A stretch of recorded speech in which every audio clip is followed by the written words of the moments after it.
नमस्कार. श्री शिव महापुराण उमा संहिता अध्याय क्रमांक 6 उपपातकांचे वर्णन. श्री गणेशाय नमः. सनत कुमार व्यासांना म्हणाले, हे मुने, मी तुम्हाला काही महापापे संक्षेपाने सांगितली. आता उपपातकांविषयी सांगतो. ब्राह्मणाचे द्रव्य हरण करणे, वडिलार्जित संपत्तीची योग्य वाटणी न करणे, अति अभिमान धरणे, अति क्रोध करणे, नास्तिकतेचा प्रचार प्रसार करणे, वेदबाह्य धर्मबाह्य आचरण करणे, कृतज्ञता करणे, विषयासक्त असणे, कंजूसपणा करणे, सज्जनांशी ईर्ष्या करणे, सत्पुरुषांचा द्वेष करणे, परस्त्रीशी समागम करणे, श्रेष्ठ कुळातील कन्यांना कलंकित करणे, शिवालयाच्या प्रांगणातील वृक्षांचा, बागांचा आणि फुलांचा नाश करणे, आश्रमात राहणाऱ्या लोकांना त्रास देणे, सेवकाचे धन, धान्य आणि पशु हरण करणे, दुसऱ्यांचे धान्य आणि पशु चोरणे, पाणी म्हणजे पाणवठे अपवित्र करणे, यज्ञस्थाने, बागा, सरोवरे, स्त्रिया आणि मुले यांचा विक्रय करणे, तीर्थयात्रा, उपवास, व्रत आणि उपनयन या संदर्भात सौदेबाजी करणे, स्त्रीधनावर उपजीविका करणे, स्त्रियांच्या अधीन होऊन राहणे, स्त्रियांचे रक्षण न करणे, परस्त्रीचा कपटाने उपभोग घेणे, वेळेवर आलेल्याला काहीही न देता वाटेला लावणे, आपल्या संपत्तीचा एकट्यानेच उपभोग घेणे, निंदकाकडून धन घेणे, निंदनीय पुरुषाकडून धन घेणे, कूट व्यापार करणे, बैलाला विश्रांती न देता त्याच्याकडून सतत काम करून घेणे, जारण मारण उच्चाटनादिक अभिचारिक प्रयोग करणे, मार्गावरील सावलीचे वृक्ष तोडणे, वेदादी ग्रंथांचे निमित्त मात्र पठण करणे, जिव्हा लोलुपता पूर्ण करण्यासाठी उत्सव आणि समारंभाच्या ठिकाणी जाणे, ब्रह्मचर्यादी व्रतांचा त्याग करणे, दुसऱ्यांच्या आचरणाचा अवलंब करणे, देव, गुरु, साधू, ब्राह्मण आणि अग्नी यांची निंदा करणे, चक्रवर्ती राजाची समोर किंवा पाठीमागे निंदा करणे, देवयज्ञ, पितृयज्ञ यांचा त्याग करणे, स्वकर्मांचा त्याग करणे, दुराचार करणे, नास्तिक होणे, दुष्कर्मे करणे, नेहमी खोटे बोलणे, पूर्वकाळी दिवसा पाण्यात किंवा स्त्री रजस्वला असताना तिच्याशी सहवास करणे, सामर्थ्य असूनही स्त्री, पुत्र, मित्राधिकांना निराश करणे, कटू भाषण करणे, क्रूरपणे वागणे, कर्म करताना काळ वेळेचे भान न ठेवणे, तलाव, विहिरी यांच्यातील पाणी दूषित करणे, पंक्तीभेद करणे ही सर्व उपपातके आहेत.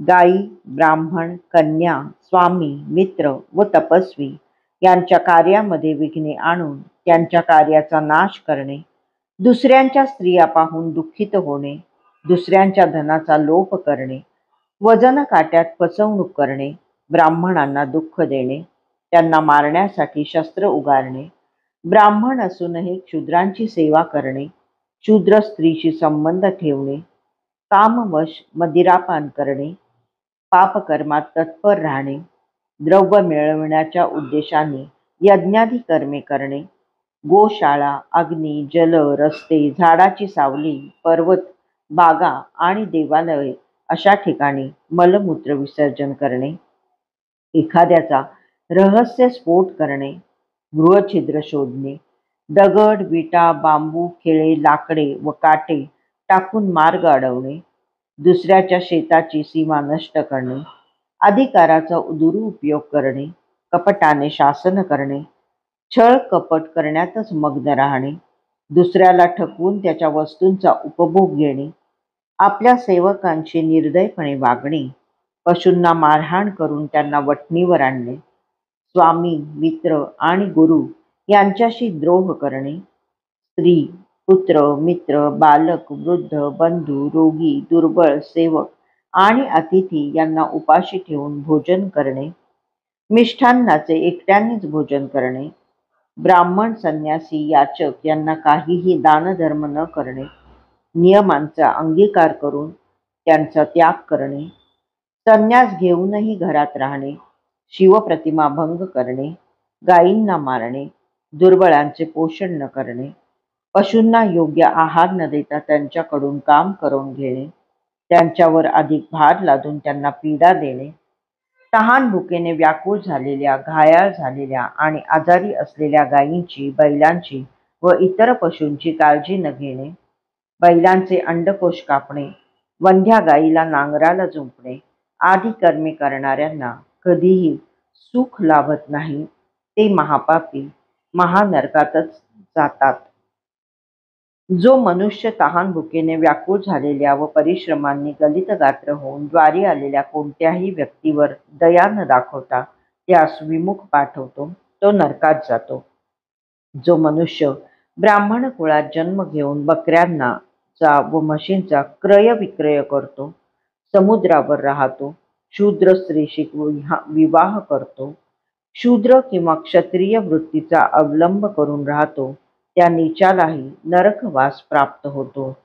जे कलाकार, शिल्पी, वैद्य, सोनार, विणकर, राजपताका बनवणारे कपट भावाने राजाची चाकरी करतात, तेही नरकात पडतात.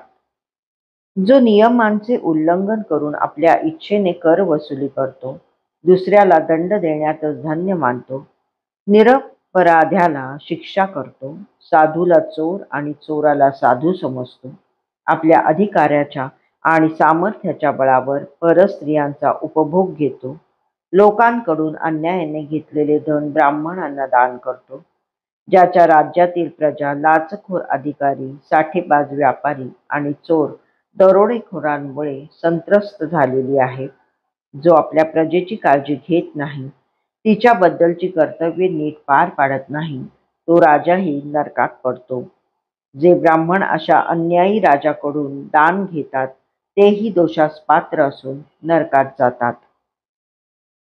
तेल, तूप, अन्न, पेय वस्तू, मध, मांस, मदिरा, अर्क, गूळ, ऊस, भाजी, दूध, दही, कंदमुळे, फळे, गवत, लाकूड, पाने, फुले, औषधे, भोजन, वाहना, छत्री, गाडी, आसन, कमंडलू, तांबे, शिसे, कथिल, शस्त्र, शंख, जलातून उत्पन्न झालेल्या किंवा काढलेल्या वस्तू, घरातील वस्तू, उपदार, सुती व रेशमी वस्त्रे व इतरही अनेक वस्तू लोभाने चोरतात, तेही नरकाचे अधिकारी होतात. अशा माणसांना नरक यातना भोगल्यानंतर शारीरिक कष्ट सोसण्यासाठी नानाविध योनींमध्ये जन्म घ्यावा लागतो.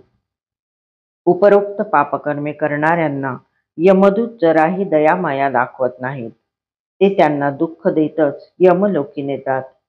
यमराज दुष्ट आणि पापीजनांना शासन करणारा आहे.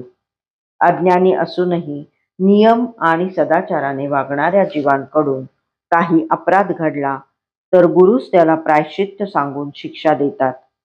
परस्त्रियांवर अत्याचार करणारे, अन्यायाने व्यवहार करणारे आणि चोर यांना राजा शासन करतो, पण जे गुप्तपणे पापकर्मे करतात त्यांना यमधर्म शासन करतो.